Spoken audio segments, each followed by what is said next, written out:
नमस्कार फ्रेंड्स। किसी भी देश के विकास में उसकी संचार व्यवस्था की बड़ी मजबूत अहमियत होती है। उसी को ध्यान में रखकर 15 सितंबर 2000 को सन 2000 को बीएसएनएल का गठन होता है, भारत संचार निगम लिमिटेड। और वो जब गठन होता है तो इस तरह वो संगठन काम करना शुरू कर देती है बीएसएनएल कि जैसे भारत को एकदम पूरी तरह बदल के रख देगी। जैसे आपको पता है कि जब सरकार अपने ऑफिस से निकलकर अपने आवास तक की सुविधा में परेशान रहती थी टेलीकम्युनिकेशन के लिए, लेकिन बीएसएनएल आने के बाद ऐसा हुआ कि घरों में काम करना शुरुआत हुआ। आपने कोविड में सुना होगा वर्क फ्रॉम होम। तो ये शुरुआत बीएसएनएल ने आज से करीब 22 साल पहले शुरुआत करवा दिया था, क्योंकि मंत्रालयों के सेक्रेटरीज, प्रधानमंत्री के ऑफिस, राष्ट्रपति का कार्यालय सभी घर से भी संचालित होने लगे थे, क्योंकि भारत संचार निगम लिमिटेड ने अपने हाथ में ये बीड़ा उठा लिया था। तो ये ग्रेट शुरुआत आज 22 साल बाद पहुंची है यहाँ, जहाँ पे हम 5G के दौर में हैं। तो बीएसएनएल हमारा पीछे कैसे रहे, उसी सब विषय में वार्ता करने के लिए हमारे पास जमशेदपुर मंडल के जीएम महाप्रबंधक महोदय मौजूद हैं, दशरथ महतो जी, जो कि एक अपने आप में बहुत अच्छे टेक्नोक्रेट हैं, बहुत अच्छे एक ब्यूरोक्रेट हैं और भारत संचार निगम लिमिटेड के एक जेम्स हैं, क्योंकि जो मैं जानता हूं उसके अनुसार आपको बता रहा हूं फ्रेंड्स। तो ये 5G की शुरुआत करने के लिए बीएसएनएल ने क्या किया है और बीएसएनएल की 5G में अहमियत कितनी है, ये सब बातों को लेकर सबसे पहला सवाल मैं सर से ये कहना चाहता हूँ कि सर 5G एक अपने आप में एक ऐसी अजूबी अनूठी चीज़ है कि जिसके बाद दुनिया फिर बदलने वाली है। तो इसमें बीएसएनएल की शुरुआत या बीएसएनएल की पहल पे ज़रा सा प्रकाश डालिए आप। सबसे पहले डॉक्टर साहब आपको धन्यवाद। जी धन्यवाद आपके चैनल को। और आपने जो सवाल किया 5G की शुरुआत किस तरह से होगी, तो ये 5G का जो शुरुआत हमारा होने वाला है, इसके लिए पिछले 2 महीने से हम लोग काम शुरू कर चुके हैं। और भारत सरकार मंत्रालय या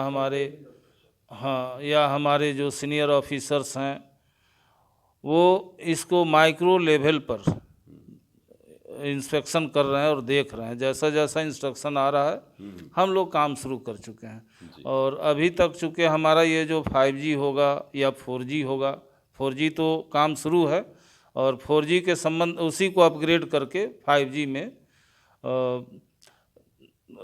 कन्वर्ट किया जाएगा।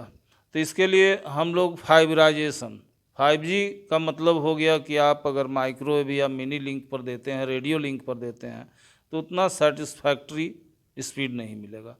तो फाइबर डालने के लिए हम लोग अपना काम शुरू कर चुके हैं। टेंडर वगैरह का प्रक्रिया शुरू है और मोस्ट प्रोबेबिलिटी कि जनवरी से फाइबर डालने का काम भी शुरू हो जाएगा। टारगेट था हम लोगों को 15 दिसंबर से ही करने का, लेकिन कुछ तकनीकी कारणों से 15 दिन डिले होगा।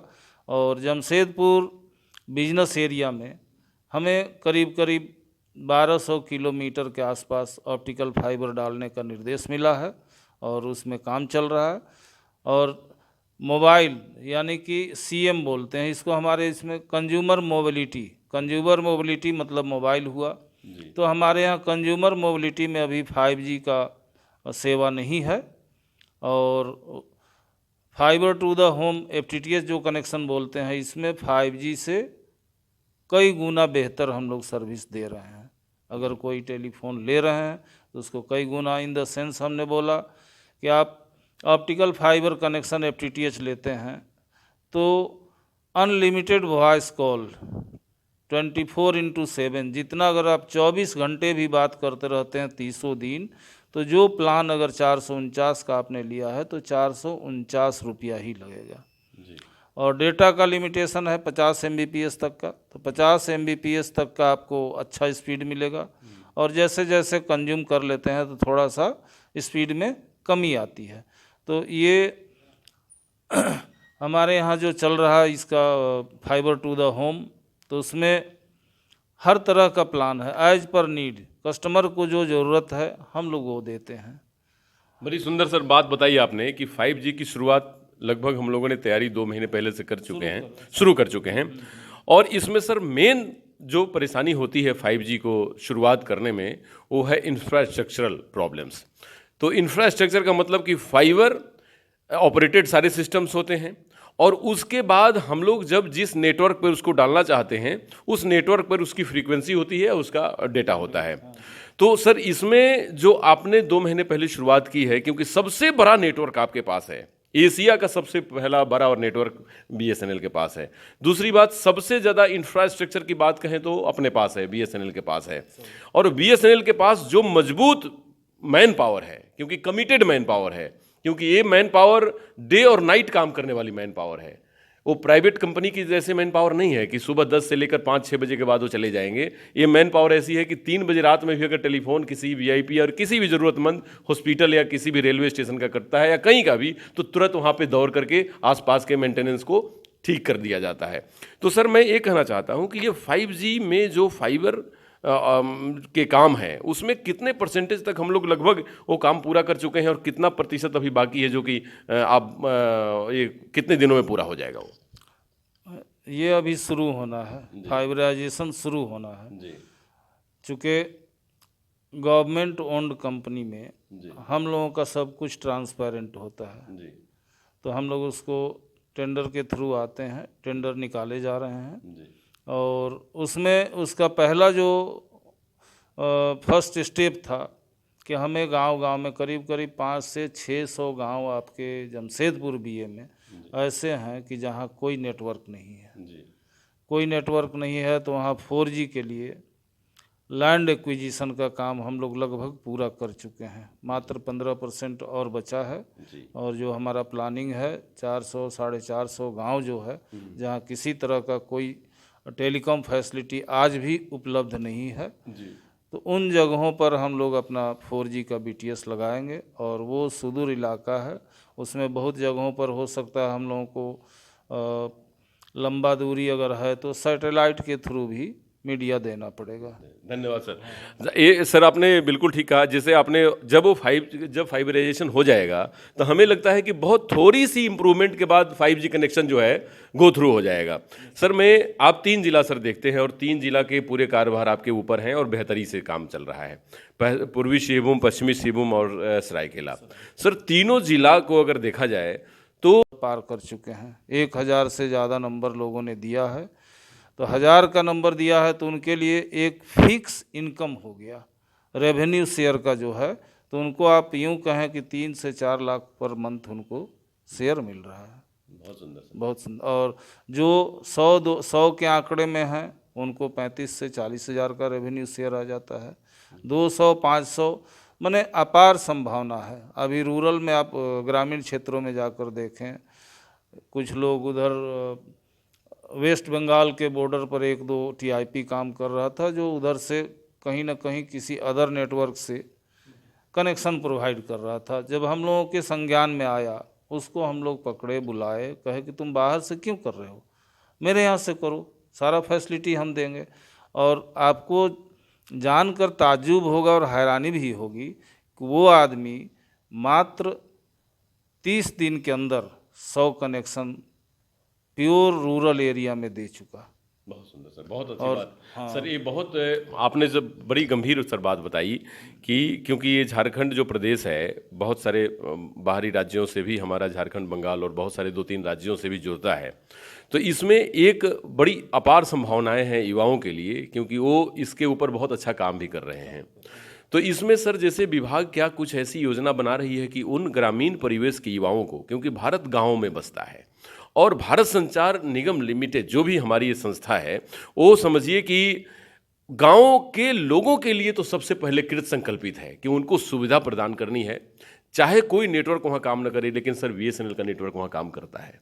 तो सर क्या उन युवाओं को कुछ ट्रेंड करके कुछ और भी योजनाएं हैं कि उनको ट्रेंड करके कुछ उनको आउटलेट्स या कुछ और चीज़ मुहैया करवाया जाए, जिससे कि वो अपने रोजगार को सृजित कर सकें? वैसा है, हम लोग ओपन है हमारे यहाँ कि जो भी थोड़ा बहुत पढ़े लिखे हैं, थोड़ा सा टेक्निकली जानते हैं, तो उस केस में हमारे जो फील्ड ऑफिसर्स हैं उनके साथ एसोसिएट कर दिया जाता है और हमारे फील्ड ऑफिसर्स जो भी हैं, जेटीओ हैं, एसडीओ हैं या एजीएम लेवल तक का, जहां उनको जैसा टेक्निकल सपोर्ट का ज़रूरत होता है हम लोग प्रमोट करते हैं, चूँकि सिखाते हैं कि ये करना है आपको, चूँकि काम तो उन्हीं को करना है जी और चूँकि ये 50% का हम लोगों का शेयरिंग है रेवेन्यू का, जी तो जहाँ उनको दिक्कत होती है हमारे टीम से कंसल्ट करते हैं। अब पकड़ के लाने वाली बात तो नहीं है, इच्छा शक्ति युवाओं में होनी चाहिए और जो लोग थोड़ा भी आगे बढ़े तो फिर पीछे मुड़ कर नहीं देखते हैं, नहीं देखते आगे ही बढ़ते जा रहे बिल्कुल हैं। सर, क्योंकि देखिए आपका मजबूत तंत्र इतना ऐसा है कि जब उसके ऊपर वो अपने किसी भी योजना को रखते हैं तो बड़ी तेज गति से वो योजना आगे फलीभूत होती है और परिपूर्ण होती है। सर मैं ये जानना चाह रहा था कि झारखंड को या झारखंड को विकास में, क्योंकि जितना हमको लगता है जितना समय झारखंड को हुआ, झारखंड से 2 महीने ज़्यादा एज है बीएसएनएल का। ये बड़ा भाई हुआ और झारखंड राज्य छोटा भाई है। तो 15 नवंबर और 15 सितंबर, हाँ हाँ, 1 अक्टूबर। तो सर मैं ये जानना चाह रहा था कि जब ये आप जब देखते हैं कि झारखंड के कंटेस्ट में हमारे बीएसएनएल को और क्या फैसिलिटीज़ दी जाए कि ये राज्य के विकास में योगदान दे सके, तो क्या कुछ पर्सनल भी योजना आपकी होती है कि जो आप अपने डिपार्टमेंट को, अपने लोगों को बताते हैं कि हमारे राज्य के लिए कुछ विशेष दीजिए जिससे हमारा राज्य आगे बढ़ सके? इसमें जो सुदूर इलाका है, एक पीडीओ करके हम लोग छोटा छोटा, जैसे पहले वीपीटी हुआ करता था गांव में, पीसीओ हुआ करता था, जी उसमें हम लोग पीडीओ रोल आउट प्लान चलाए थे। जी कुछ ही खुला और उसमें क्या था कि अगर जहाँ पीडीओ हमारा लगा, पब्लिक डाटा ऑफिस, उसके दायरे में अगर कोई ले लिया पीडीओ का कनेक्शन, उसमें कुछ इक्विपमेंट लगता है जो हम लोग मुहैया कराते हैं, तो उससे 300-400 मीटर के दायरे में अगर कोई भी है तो उससे रिचार्ज करके, जैसे पहले रिचार्ज होता था ना 10 रुपये, 6 रुपये, 20 रुपये, वैसे रिचार्ज करके 400 से 500 मीटर के रेंज में रह के लोग डाटा, अगर किसी नेटवर्क का नहीं है तो वाईफाई के थ्रू कनेक्ट होके वहाँ यूज कर सकते हैं। ये पढ़ाई लिखाई में या जो क्लासेज पहले चल रहा था, बहुत कंप्लेन भी आ रहा था कि यहाँ दिक्कत है, वहाँ दिक्कत है, तो कुछ जगहों पर हम लोगों ने पीडीओ दिया, लेकिन उतना बढ़िया रिस्पांस जितना मिलना चाहिए उतना नहीं मिल पाया। लेकिन ये फाइबर वाला जो कनेक्शन है इसका बहुत ज़बरदस्त रिस्पांस है। ये तो ऑनलाइन क्लासेस वगैरह सब में भी बहुत उपयोगी है। मेडिसिन कहिए, जी ऑनलाइन वीडियो कॉन्फ्रेंसिंग, जो भी जी ऑनलाइन चाहते हैं जी वो सब कुछ मिलेगा। और इसके थ्रू अगर अच्छा प्लान आप लेते हैं तो मेरे ख्याल से नहीं, ये सत्य बात है कि आप डीटीएच वगैरह जो भी एंटीना लगाते हैं टीवी का, वो उतार के फेंक देंगे। जी हाँ, वाह सर, तो बहुत उतार सुंदर, के बहुत सुंदर। हम लोग अपने ऑफिसर्स में जितने भी लोग हैं, पिछले 1.5-2 सालों से हम लोग अपने ही फाइबर से टीवी चलाते हैं, बात करते हैं। जरूर जरूर डाटा सर, ये घर में बहुत बच्चे आप सबों हम सबों को जानने की बात है कि जो प्राइवेट प्लेयर आपके पास आते हैं वो प्रॉफिट के लिए आते हैं, लेकिन अगर सरकार की कोई संस्था आप तक पहुंचती है तो आपको सुविधा देने के लिए पहुंचती है। तो आपको चॉइस है कि आप प्रॉफिट दूसरे को देंगे या सुविधा खुद लेंगे, ये आपकी मर्जी है। अब दूसरी सर बात में सेकंड लास्ट क्वेश्चन है कि सर आजकल डेटा की बड़ी चोरी हो रही है। आजकल बड़ी सारी गोपनीयता, या जो प्राइवेट, जैसे आधार कार्ड हो गया या किसी का पैन नंबर हो गया, तो जो मोबाइल कनेक्शन लेने में या किसी में जो प्राइवेट डेटा हम लोग देते हैं, इन्फॉर्मेशन देते हैं, तो इन्फॉर्मेशन डेटा की बड़ी सारी मैल प्रैक्टिसेस हो रही हैं। आपको भी सर आ रहे होंगे कि मैं फलाने बैंक से बोल रहा हूँ, आपका लोन अप्रूव्ड हो गया है, आप आइए अपना पैसा लेके जाइए। बहुत बार ऐसे होता है कि एक आपको गिफ्ट मिल गई है गाड़ी, आप इतना 1000 रुपये जमा करिए। तो उन सब लोगों को जो डेटा मिलता है कहीं ना कहीं किसी न किसी कंपनी से मिलता है, या आपका फ़ोन नंबर और आपका डिटेल्स। तो सर क्या हमारी बीएसएनएल उस पर भी विचार कर रही है कि जो ग्राहक हमारे पास आए उनके डेटा को, उनके पर्सनल इन्फॉर्मेशन को मैं सुरक्षित रखूं और आगे वो मेरा डेटा बन के रहे, न कि किसी और का आउटसोर्स बन जाए? जहाँ तक पर्सनल डेटा का सवाल है, हमारे यहाँ 100% सिक्योर है। मान लिया कि आप कोई कनेक्शन लिए और वो बैकहॉल, या यूं कहें कि बैंडविड्थ आपने ज़्यादा लिया, 200 Mbps 300 Mbps का लिया, और अगर आप मिसयूज करते हैं ये तो पकड़ा जाता है ना, जी कहाँ से क्या हुआ पकड़े जाएंगे। जी तो इसलिए हमारे यहाँ से किसी भी तरह का डेटा का लीक होना या मिसयूज होना ये अनबिलीवेबल है। और उसके ऊपर और भी कार्य आप लोग तो हाँ, लगातार करते रहते हैं, उसके लिए R&D पूरा काम करती है। हाँ नहीं, हमारा टीम जो है उसमें क्या होता है कि पहले था कि आप वो दीजिए, फ़ोटो कॉपी दीजिए, अब सब कुछ ओसी है, आप एक क्लिक करिएगा जो अदर कंपनी के साथ है, आपका भी सारा बायोडाटा उसमें आ जाएगा। अब जिसके नियत में अगर खोट है तो BSNL में ऐसा कोई नहीं है, क्योंकि सारे लोग रिस्पॉन्सिबल हैं, गवर्नमेंट जॉब में हैं, इसलिए ऐसा फ्रॉड या फोर्जरी का केस हमारे यहाँ नहीं मिलेगा। जी जी, इसके लिए बहुत बहुत धन्यवाद सर।